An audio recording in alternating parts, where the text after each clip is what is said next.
Olá você que nos acompanha, esse é o seu jornal antijurídico especial, quase tudo sobre desmilitarização. O primeiro programa para abrir esse ano de 2022 e para falar sobre desmilitarização da polícia militar. Atenção, hein, da polícia militar. E por que eu tô dando essa ênfase na polícia militar? Porque quando a gente fala em desmilitarização, as pessoas logo pensam em polícia militar. O que não está errado, mas também não está 100% certo. Não está errado porque obviamente a nossa polícia militar é militarizada. Mas não está totalmente certo porque hoje todas as polícias estão militarizadas. A nossa polícia civil está cada vez mais militarizada. A nossa polícia federal está cada vez mais militarizada. E até a nossa guarda civil metropolitana está cada vez mais militarizada. É por termos todas as polícias cada vez mais militarizadas que eu tô ressaltando que esse episódio aqui é só sobre a desmilitarização da nossa polícia militar. Beleza? E antes de qualquer coisa, não se esqueça de ao longo desse programa considerar se tornar um apoiador através do nosso Apoia-se, com quanto quiser, pelo tempo que quiser, ou então através do nosso Pix, jornalantijuridico@gmail.com, com uma contribuição isolada dentro do que é possível, confortável ou simbólico para você. É isso e só isso que mantém esse canal de pé, então bora lá! Mas antes, novamente, roda a vinheta que vocês tanto insistiram para voltar, beleza?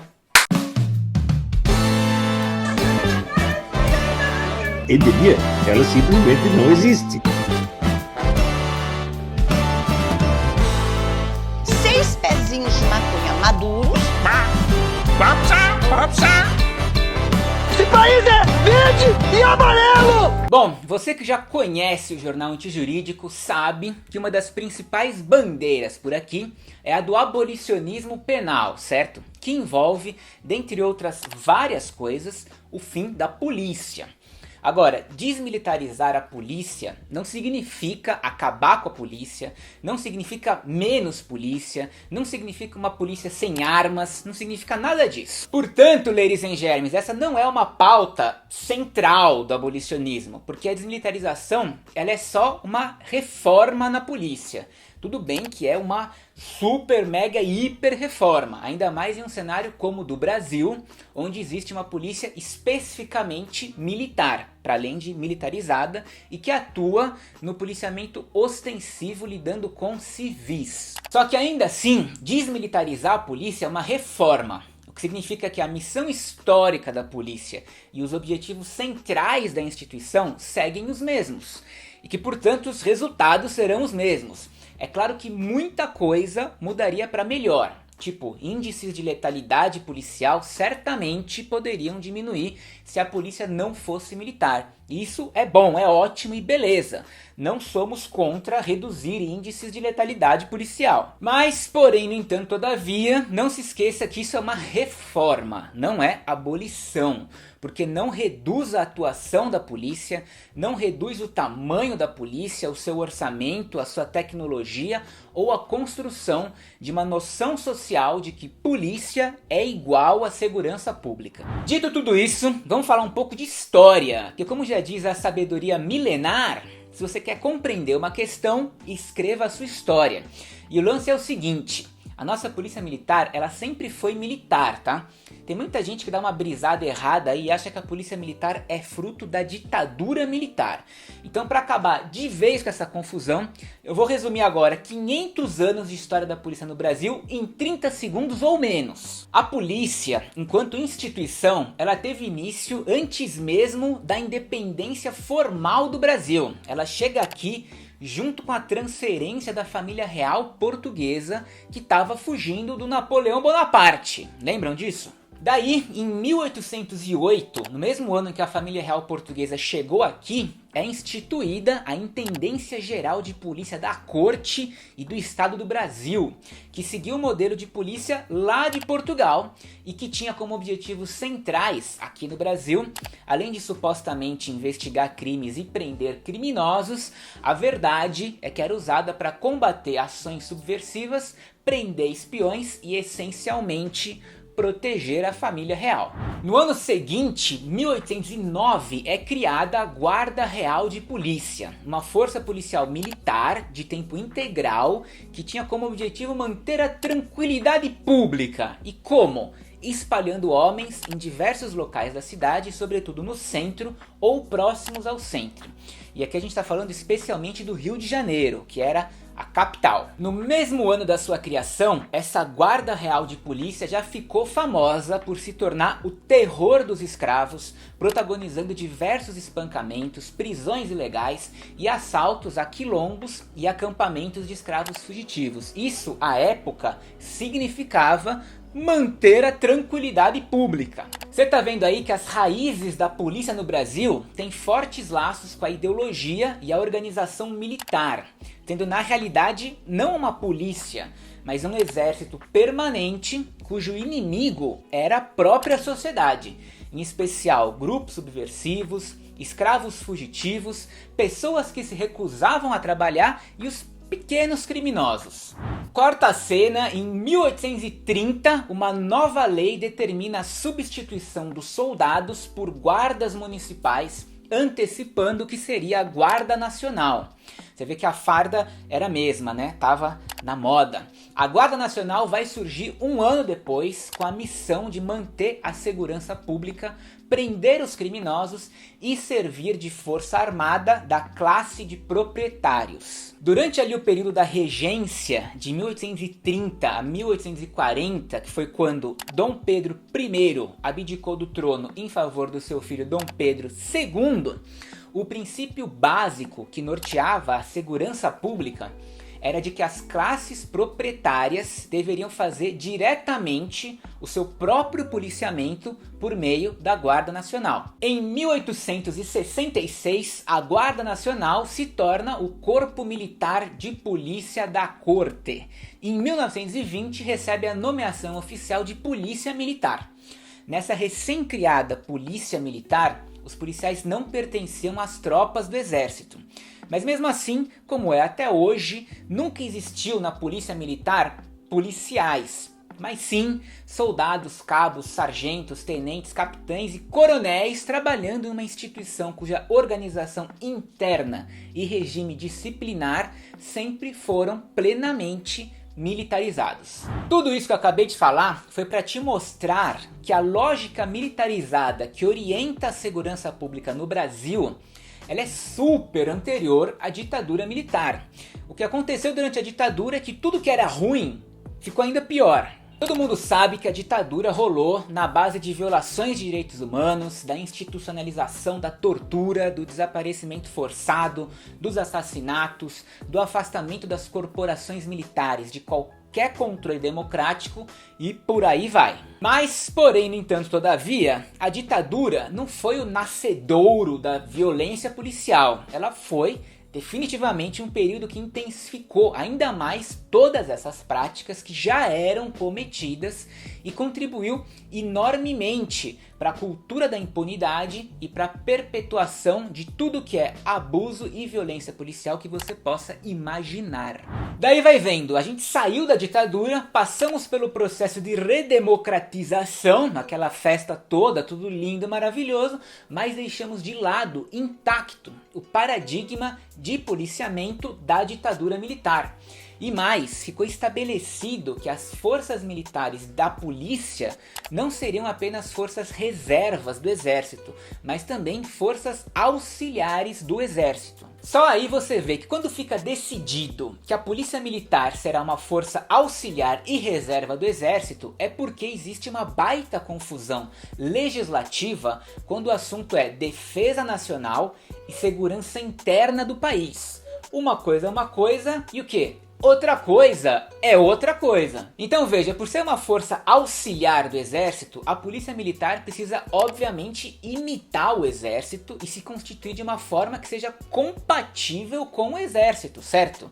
Certo. Mas está errado, porque lidar com segurança pública não significa ter uma estrutura bélica preparada para dizimar um possível inimigo, ainda mais quando esse inimigo é o seu vizinho, que não representa nenhum perigo ou ameaça à soberania do país. Hoje, 2022, mais de 30 anos depois da nossa dita Constituição Democrática de 88, a gente segue firme e forte com o legado autoritário das estruturas policiais.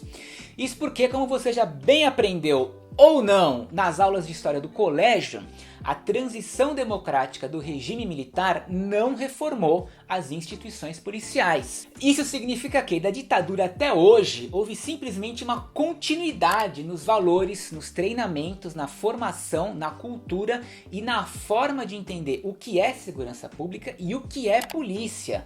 Como se a polícia em uma democracia fosse a mesma coisa que uma polícia em uma ditadura militar, sacou? Acontece que todos esses valores inspirados na ditadura monopolizam até hoje o debate sobre segurança pública, a ponto de impedir que a sociedade compreenda que segurança pública é uma parada que extrapola a polícia e que na verdade tem a ver com políticas habitacionais, mobilidade urbana, educação, esporte, banco de alimentos, renda básica, programas de autoproteção nas comunidades e por aí vai. Mas em vez de tudo isso, a gente segue com uma das polícias que mais mata, que mais morre, que mais prende e que menos soluciona homicídios. Show de bola, né? Um case de sucesso sobre como uma polícia e uma política de segurança pública não deveriam ser. Bom, agora vamos para outro ponto. Cada estado, São Paulo, Rio de Janeiro, Bahia, etc., tem duas polícias estaduais. A sua polícia militar e a sua polícia civil, beleza? Aqui a gente já tem a primeira divisão na polícia, certo? Civil e militar. A polícia militar tá ali na rua fazendo policiamento ostensivo, tentando prevenir e reprimir o crime de uma forma imediata, além de responder às chamadas do 190. Então é mais essa polícia que a gente vê no nosso dia a dia. Tá todo mundo uniformizado, as fardas, as viaturas, aquela coisa e tal. Todo mundo com um trabalho voltado a uma lógica de combate, que funciona através de uma organização hierárquica de patentes, como é nas Forças Armadas. Cabo, soldado, sargento, tenente, capitão e por aí vai. Daí a gente tem, por outro lado, a polícia civil, que faz o quê? Essencialmente as investigações criminais. É um trampo mais burocrático, de ouvir testemunhas, requisitar documentos, realizar perícias, interceptações telefônicas, cumprir diligências, algumas operações especiais, entre outras coisas, que na maioria das vezes vão depender de uma autorização judicial. Agora vem comigo, para além de uma divisão entre polícia militar e polícia civil, a gente tem também uma subdivisão dentro de cada uma dessas polícias.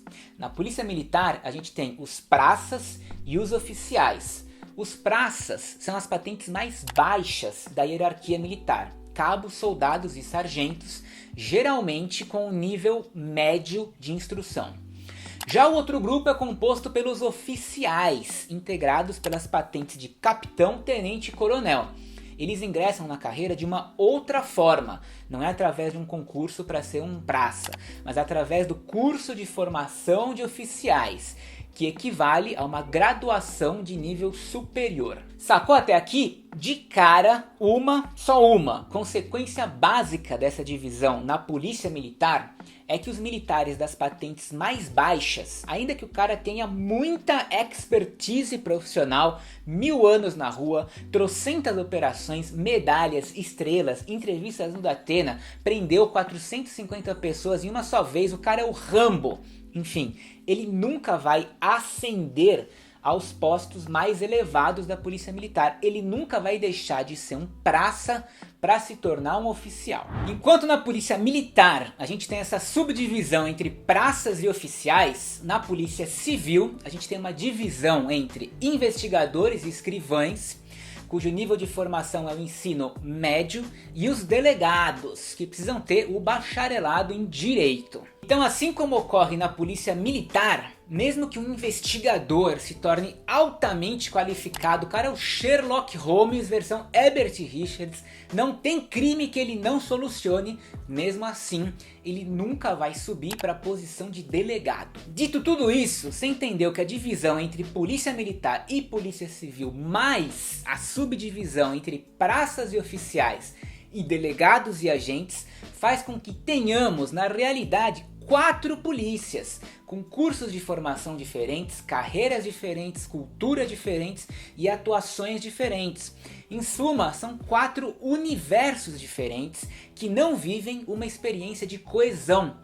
Cada um tá fazendo uma coisa no seu quadradinho, ninguém se mistura direito e ninguém evolui de uma carreira para outra. E tem mais, quando o assunto é a formação dos policiais, tipo assim, na polícia militar, os cursos de formação, eles têm um papel mais formal do que efetivo. Você pode perguntar isso aí pro tio do seu amigo que é policial militar, que ele vai te confirmar que a atividade profissional em si é aprendida na rua, no dia a dia e no contato com outros policiais mais experientes e não no curso de formação. O resultado disso é que o trabalho cotidiano dos policiais, na prática, tem uma cultura muito própria, que vai para além dos cursos de formação, e isso tanto na polícia militar quanto na polícia civil. E a treta é que não raramente essas 4 culturas diferentes se chocam. E daí, no lugar de se complementarem e de cooperarem entre si, muitas vezes elas acabam atuando de uma forma completamente concorrente e conflitante, o que gera disputas de concorrência, de status e de prerrogativas. Para piorar, na polícia militar, a formação nas academias ainda trata a criminalidade e a violência por princípios e noções relativas à arte da guerra e de combate a um inimigo que a gente sabe muito bem quem é o jovem pobre negro da periferia, e onde a guerra não pode haver direito, e onde o poder militar se confunde com o poder punitivo, o resultado é genocídio da juventude negra e 3ª maior população carcerária do planeta. Bom, agora que você viu, ainda que bem por cima, de uma forma resumida, as consequências da gente ter uma polícia militar dividida em 2, mais uma polícia civil dividida em 2, vamos falar sobre como seria unificar todo mundo em uma polícia de ciclo completo e desmilitarizada. Ressaltando mais uma vez que a desmilitarização não é uma revolução, não é um objetivo final, não é nada disso. Ela é uma reforma gigantesca que, embora pareça complicada, é completamente possível. E é importante você estar por dentro disso. O primeiro passo para a gente fazer isso envolve mexer na Constituição, através de uma emenda constitucional que alteraria o artigo 144, desvinculando a polícia militar das forças armadas e unindo a polícia civil com a militar em uma única instituição.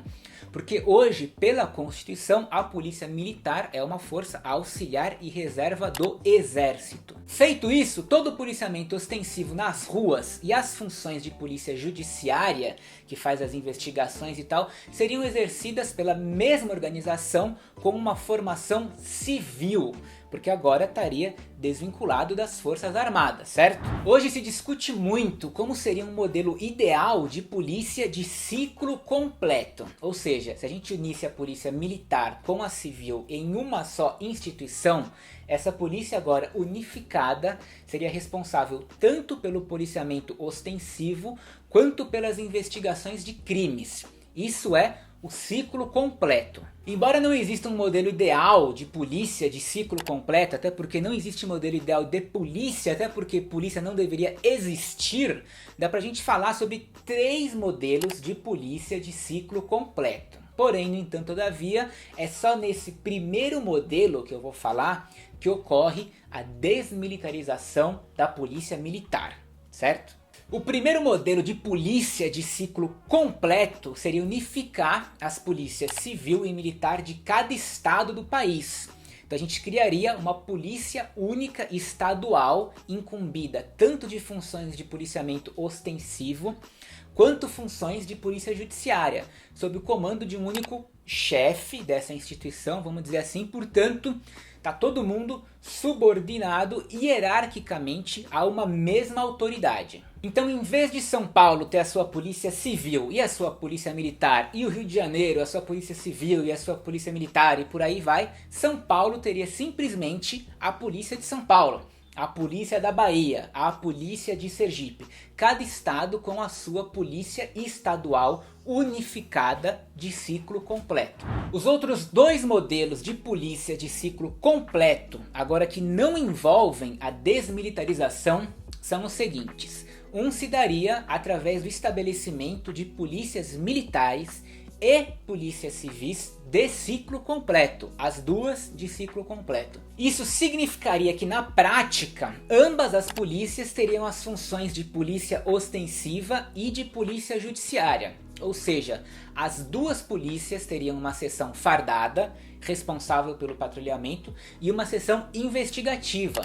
Nesse modelo é como se a gente criasse um departamento investigativo na polícia militar e um departamento ostensivo na polícia civil, sacou? Não ocorre desmilitarização, mas as duas polícias fazem o ciclo completo de policiamento. E o último modelo de ciclo completo, que não é exatamente ciclo completo, você vai entender, é por tipo de crime. Nesse modelo, o ciclo policial é dividido por competência penal.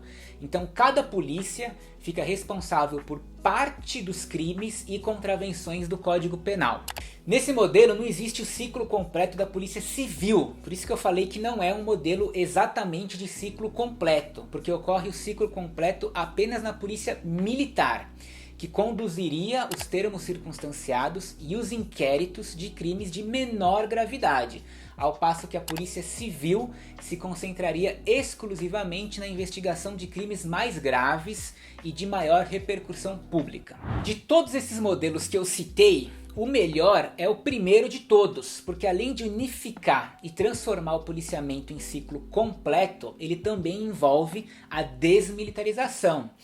E antes de qualquer coisa, eu não inventei esses modelos, tá? Eu citei esses três modelos porque eles são os mais famosos, os mais discutidos, são os que já foram estudados pelo Fórum Brasileiro de Segurança Pública ou foram modelos que até já viraram um projeto de lei. Então são modelos plenamente possíveis de acontecer hoje em dia, sem uma revolução, sem derrubar o capitalismo, sem grandes emoções. É tipo algo completamente compatível com o sistema que a gente vive hoje agora, nesse exato momento. Esse primeiro modelo que eu falei, e que eu acho que é o melhor de todos, também envolve outra parada que é a carreira única. Isso significa apenas um tipo de carreira policial para todos os policiais. Todo mundo entra na polícia da mesma forma. Agora veja, mesmo com carreira única, com todos entrando na polícia da mesma forma, não significa que não existiriam especialidades, tipos de funções diferentes e hierarquias internas. Não é que todo mundo vai ser delegado, todo mundo vai ser investigador ou policial de rua, não é isso. Pelo contrário, a sua posição na polícia vai depender de avaliações de desempenho, provas, exames de competência, histórico profissional, qualificação intelectual e por aí vai. Tudo isso e mais um pouco determinaria onde exatamente você atuaria dentro da polícia. Agora, para além de uma melhora na segurança pública em si, outra coisa importante na desmilitarização é uma parada chamada direitos trabalhistas. Se bem que hoje em dia, desde a reforma trabalhista do Temer e da chancela do ST Foda-se, você não precisa mais ser um soldado da PM para não ter direitos trabalhistas. Basta ser qualquer pessoa mesmo que você já está sem direitos. Mas enfim. O lance é que os policiais militares, além de terem menos direitos trabalhistas, alguns desses direitos nem precisaram ser negados pelo Temer.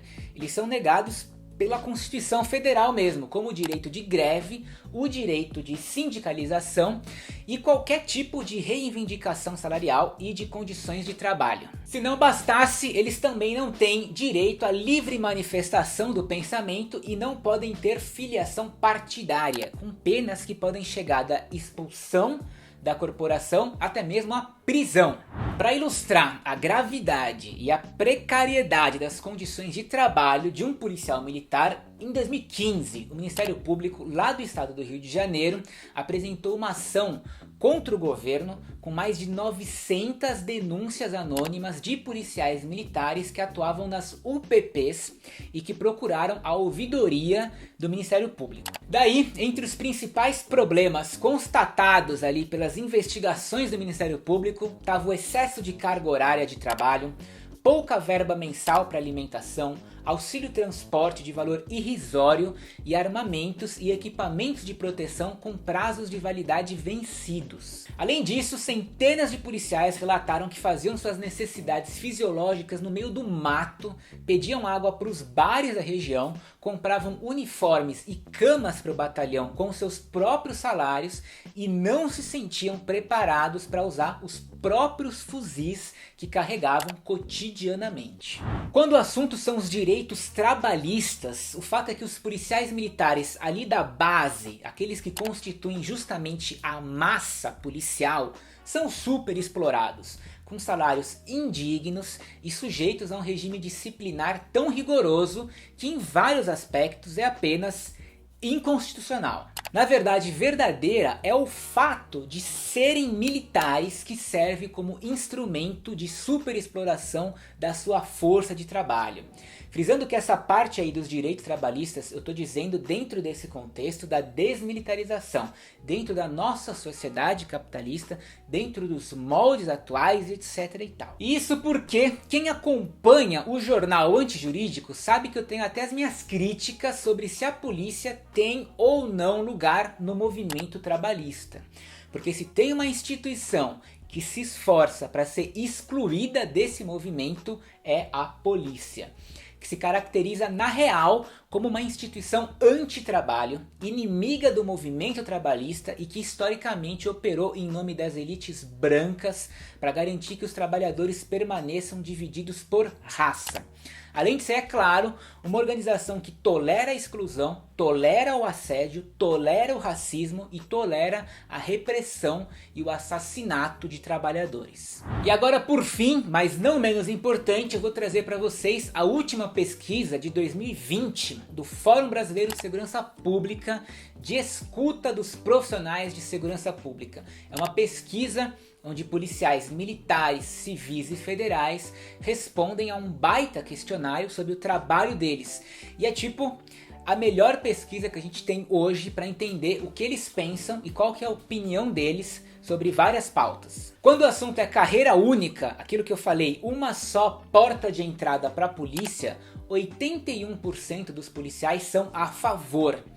Em relação a regulamentar o direito de sindicalização e greve entre os policiais militares, 73% são a favor. Além disso, a pesquisa também revelou que metade dos policiais já foram humilhados por um superior hierárquico e também metade já tiveram seus direitos trabalhistas desrespeitados. E outro dado que é muito importante é que 82% dos policiais consideram como um fator que atrapalha o trabalho deles a ênfase desproporcional na repressão ao tráfico de drogas.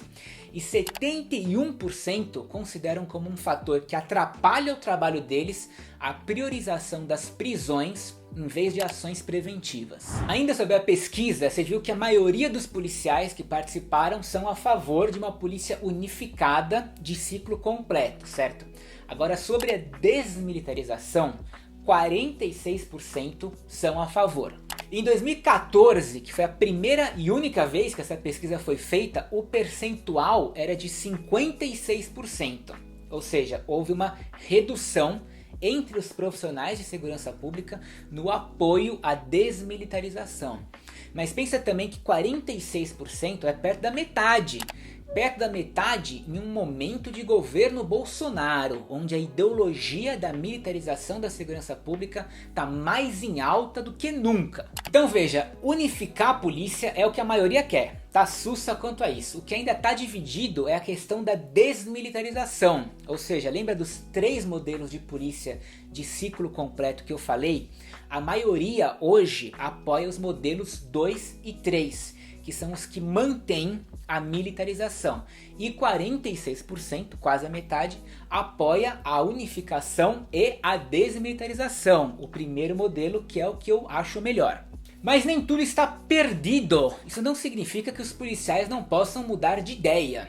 Também a desmilitarização não depende só da opinião deles.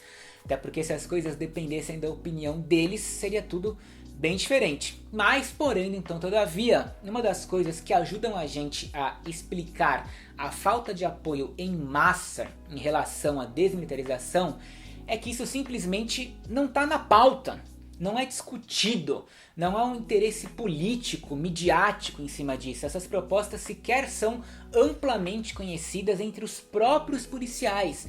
Então fica meio difícil mesmo você apoiar uma parada que você sequer foi apresentado e que você mal sabe como funcionaria na prática. Caminhando para o encerramento desse episódio, outro ponto crucial do processo de desmilitarização da PM é a priorização das investigações e esclarecimento de homicídios. Porque é através da produção desse tipo de informação sobre as circunstâncias dos homicídios, as regiões que eles ocorrem e os envolvidos nesse tipo de crime, é que é possível tanto responsabilizar os autores, obviamente, como também criar políticas públicas de segurança para prevenir esse tipo de crime, que é o mais sério e é o que deve ser priorizado. Os nossos índices de esclarecimento de homicídios aqui no Brasil são uma piada. A maioria dos estados no Brasil sequer sabe quantos homicídios são esclarecidos. E apenas dos 10 estados que sabem, o índice de solução é de 33%. De cada 10 homicídios, a gente descobre quem foi o autor em 3 casos. E não porque a polícia fez uma super investigação de Hollywood, mas porque em muitos casos tiveram testemunhas ou uma denúncia anônima. É por ser o crime mais sério e também com maior impunidade que os homicídios deveriam ser o foco central da segurança pública. E é uma impunidade geral, tá? Tipo, rola uma cumplicidade entre uma polícia que não investiga, com um Ministério Público que não acusa, com um judiciário que tá cagando para a realidade do país. E o resumo da ópera nesse breve episódio, quase tudo sobre desmilitarização. Espero que você tenha compreendido a importância de desmilitarizar a PM sem se iludir. É claro que isso signifique o fim da polícia, que isso signifique policiais desarmados, menos polícia, que isso signifique o fim da patrulha nas ruas. Isso não significa o fim do racismo, da seletividade penal, do encarceramento em massa, do genocídio da juventude negra. Não significa o fim da missão histórica da polícia, dos seus objetivos e dos seus compromissos com as elites dominantes. Não significa nada disso. Na real, desmilitarizar a polícia militar sem retirar o marco militar da segurança pública nem adiantaria de muita coisa, porque as nossas próprias políticas de segurança pública são militarizadas. E como eu falei lá no começo do programa, isso se reflete em uma polícia civil cada vez mais militarizada, em uma polícia federal cada vez mais militarizada, uma guarda civil cada vez mais militarizada e uma polícia penal cada vez mais militarizada, bem como propostas de segurança pública que, independentemente da polícia, são também cada vez mais militarizadas. Então é isso aí, vou ficando por aqui. Agradeço a todos que permaneceram até o final desse episódio. Lembrando que se você gostou muito desse tema, tem uma playlist aqui no canal chamada História da Polícia, com outros programas relacionados com esse aqui. Beleza? No mais, considere se tornar um apoiador do Jornal Antijurídico, contribuindo com quanto quiser, pelo tempo que quiser, através do nosso Apoia-se, ou também através do nosso Pix, jornalantijurídico@gmail.com, com um valor isolado, dentro do que é possível, confortável ou simbólico para você. É isso e só isso que mantém esse canal de pé. Vou ficando por aqui, então deixa aí a sua curtida, o seu comentário, se inscreva lá no canal, envie esse programa para um amigo, ative aí o sininho de notificações e até semana que vem. O quê? Valeu, falou!